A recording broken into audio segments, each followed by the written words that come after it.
Hi hello welcome to news 8 Telugu channel. This is Paritala Murthy. ముందుగా నా ఈ రివ్యూస్ ఆదరిస్తున్న మీ అందరికీ కూడా పేరున కృతజ్ఞతలు తెలుపుకుంటున్నా. ఎవరికైనా ఒరిజినల్ కారుంగాలి మాల కావాలి అంటే నా ఫేస్బుక్ మెసెంజర్లోకి వచ్చి మెసేజ్ చేయండి, మీ అడ్రస్ పెట్టండి, ఫోన్ నెంబర్ పెట్టండి, నేను ప్రైస్ చెప్తాను. గూగుల్ పే అవ్వగానే మీకు కొరియర్ వచ్చేస్తుంది.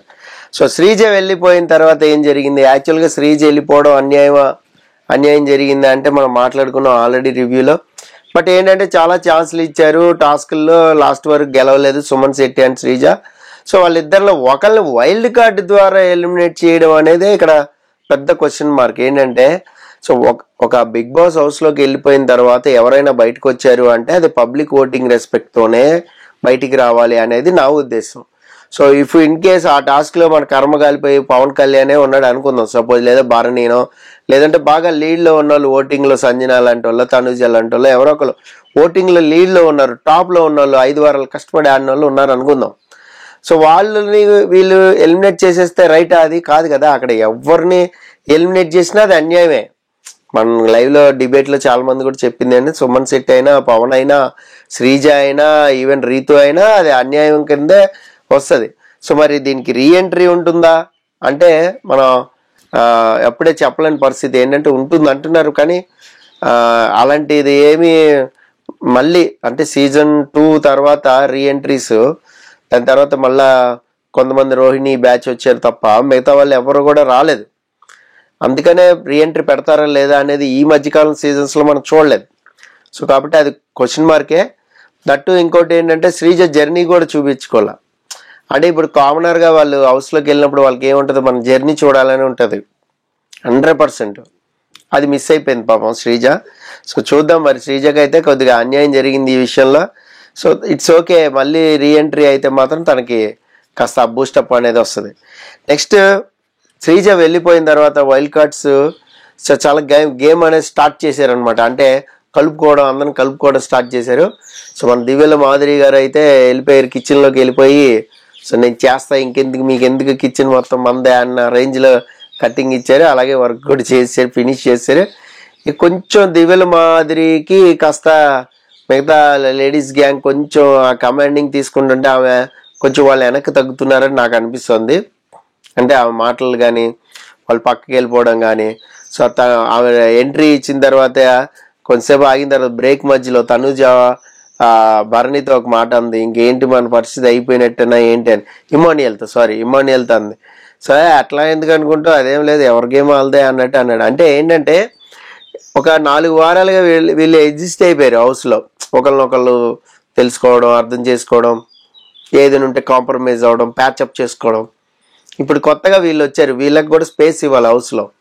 అది కొంచెం డైజెస్ట్ అవడానికి టైం పడుతుంది. ఒక 2 వారాల వరకు కూడా ఎవరు ఏంటి అనేది అజంప్షన్ చేయలేరు. దాని తర్వాత ఒక అంచనాకు వస్తారు. అంచనాకు వచ్చిన తర్వాత ఒక నామినేషన్ స్టార్ట్ అయింది, ఫేస్ టు ఫేస్ నామినేషన్ అంటే అదిరిపోద్ది. సో నెక్స్ట్ భరణి, నిఖిల్ ఇద్దరు కూడా చాలాసేపు మాట్లాడుకున్నారు. భరణికి ఎస్పెషల్లీ రమ్య కూడా వచ్చింది, అక్కడ జాయిన్ అయింది. ఆ తర్వాత ఇంకొక అమ్మాయి కూడా వచ్చింది. వీళ్ళ డిస్కషన్ ఏంటి అంటే బాండింగ్ గురించి ఒకసారి చెక్ చేసుకోవాల్సిన పరిస్థితి ఉంది. అంటే ఎప్పుడైతే పికిల్ రమ్య మీ సేఫ్ గేమ్ అని ఓ పికిల్ ఇచ్చిందో దాని మీద వీళ్ళందరూ డిస్కస్ చేసుకున్నారు. ఆయిషా కూడా అక్కడికి వచ్చింది. ఎందుకు అలా అనిపిస్తుంది? ఇప్పుడు సపోజ్ మేము బెలూన్స్ కట్ చేసాం కదండి, ఆ ప్లేస్లో తనుజ, దివ్య ఉంటే మీరేం చేసేవాళ్ళు చెప్పండి అని. అంటే ఇలాగా ఆయన గేమ్ని చెక్ చేసుకోండి అని ఒక మంచి సలహాలు అయితే నిఖిల్ కూడా ఇచ్చాడు. నిఖిల్ చాలా బాగా చెప్పాడు దాని గురించి. కాసేపు భరణి తను సమర్థించుకుంటాను ట్రై చేశాడు అక్కడ. సో ఏంటంటే లేదు, ఒక ఎమోషన్ కనెక్ట్ అవుతుంది కదా, కనెక్ట్ అయినప్పుడు వాళ్ళకి కొంచెం ఇన్నోసెంట్గా కనపడతారు, మనకి ఆ బాండింగ్, మన సపోర్ట్ కావాలనిపిస్తుంది. అందుకని మనం ఎలాంటి ఎక్స్పెక్టేషన్స్ చేయకుండా, వాళ్ళ నుంచి ఏది ఆశించకుండా బాండింగ్ అనేది చూపిస్తూ ఉంటాం. ఇప్పటి వరకు నాకు వాళ్ళు చేసింది కూడా ఏం లేదు అన్నట్టుగా మాట్లాడాడు.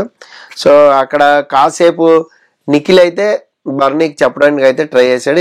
ఇది ఒకటి పెద్ద లంబార్ ఎపిసోడ్ అంటారు కదా, అది నిద్ర వస్తుంది, అది చూస్తుండే నిద్రపోయాం.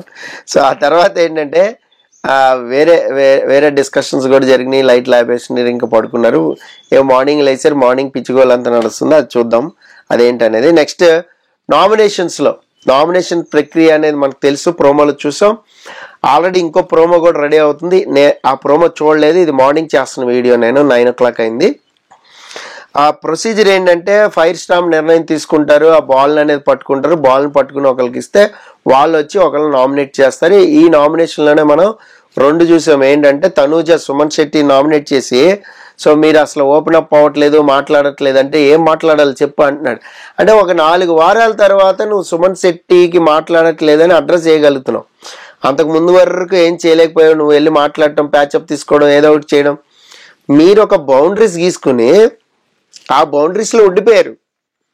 రీతు, తనూజ, ఈవెన్ సంజన, వీళ్ళంతా ఏంటంటే మేమంతా ఒక గ్రూపు బ్యాచ్ లాగా అలా ఫామ్ అయిపోయారు. సో కామనర్స్ వాళ్ళు ఎవరు టెనెంట్స్ అయ్యారు, తర్వాత ఫస్ట్ ఓనర్స్ ఉన్నారు, తర్వాత టెనెంట్స్ అయ్యారు, వాళ్ళంతా కూడా ఒక బ్యాచ్ లాగా అయ్యారు. ఏదున్నా వాళ్ళు మాట్లాడుకోవడం, అంతా చేసుకోవడం, ఇదంతా. ఎక్కడ మీరు వెళ్ళి కనెక్షన్ అనేది తెచ్చుకున్నారు? లేదుగా. ఈవెన్ పేరప్ అవ్వమన్నప్పుడు కూడా నువ్వు వెళ్ళి పవన్ కళ్యాణ్ అడిగావు బాగా ఆడతాడని. రీతు పవన్ డిమోన్ పక్కన చేరింది. శ్రీజకే పవన్ కళ్యాణ్ వెళ్ళాలా వద్దా అని ఆలోచించుకుంటూ అమ్మ మళ్ళా ఇద్దరి మధ్యలో సాక్రిఫైస్ టాస్క్ వస్తుందని సుమన్ శెట్టిదే చేరింది. లేకపోతే సుమన్ శెట్టిని ఎవరు దేకేవాళ్ళు కాదు కదా, చూసేవాళ్ళే కాదు. సో అలాంటప్పుడు మాట్లాడట్లేదని ఎలా అంటారు? దీని మీద డీటెయిల్గా మాట్లాడదాం, ఎందుకంటే మనం జస్ట్ ప్రోమోలో చూసాం కాబట్టి దీని మీద ఎనాలిసిస్ అనేది అనవసరం.